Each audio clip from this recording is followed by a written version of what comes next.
Hi friends, my name is Niharika. Welcome to my kitchen kids. చూడండి, మా ఇంట్లో మా షిడ్జు తినిపించట్లేదని మా అమ్మ చూడండి ఎలా కుక్కుతుందో మా షిడ్జుకి. అది తినట్లేదనేసి సమ్మర్ కదా, అందుకే ఇది తినట్లేదు. అందుకే ఫోన్లో అని పెరుగన్నం పెడుతున్నా తినట్లే.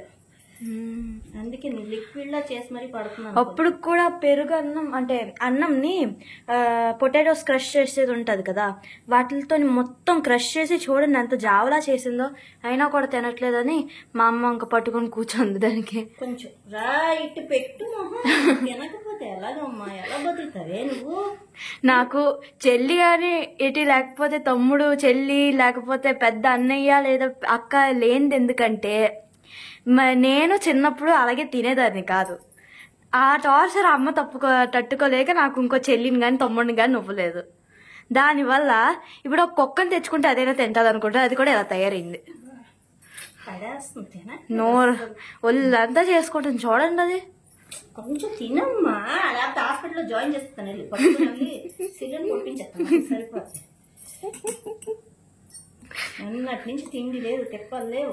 నిన్నటి నుంచి ఒక వారం నుంచి తినట్లేదు. నిన్న మనం చూసాం తినట్లేదని నోటీస్ చేసి నిన్నటి ఇటు మొన్న దానికన్నా ముందు నుంచి స్టార్ట్ చేసాం తినిపించడం. ఓఆర్ఎస్లు ఇలాగే ఒక 3 రోజుల నుంచి కావాలా ఓఆర్ఎస్లు ఇవన్నీ. వారం నుంచి తినట్లేదు, అది చూసి ఓ 3 days ముందు నుంచి ఇంకా తినట్లేదు అనేసి ఓఆర్ఎస్లు ఇవన్నీ పడుతున్నాం. ఇలాగే వాటర్ కూడా తాగట్లేదు, తినడం కూడా తినట్లేదు. అవి ఎందుకు అలా చేస్తున్నాయి కొంచెం మీకు తెలిస్తే కామెంట్స్ లో పెట్టండి. ఫీవర్ కూడా కాదు, ఎందుకంటే వాటిలో యావరేజ్ మతలబ్ బాడీ టెంపరేచర్ అనేది 99 నుంచి 102 ఉంటుంది అని అన్నారు. కాబట్టి దాంట్లో 99 అని చూపించింది థర్మోమీటర్ పెడితే. కొంచెం తినమ్మా, నోరు ఎప్పకపోతే నేను ఎక్కడ వేస్తాను షిజ్జు. అదేంటి అసలు కరగట్లేదా అమ్మ?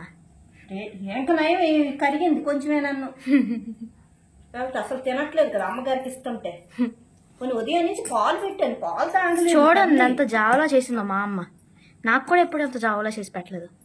పెరిగేసి బాగా మెత్తగా. అసలు అన్నం అసలు గానే కనిపించట్లేదు. కడుపు నిండిందా తల్లి? కొంచెం ఆకులు నోటి ఆకులు వచ్చేటట్టు బుడ్డిటలికి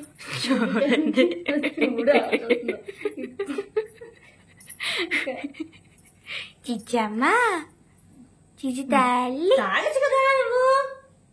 లెగిసి పద మూతి కడుగుతాను. రేపు దీనికి స్నానం చేయిస్తాము. చిన్నారాలు చాలా మూతి కడిగిసి వస్తానా? పద మూతి కడిగిస్తా. జారిపోతున్నావు. సో ఈ వీడియో కానీ మీ అందరికి నచ్చితే లైక్ చేయండి, షేర్ చేయండి, సబ్స్క్రైబ్ చేయండి. Bye bye.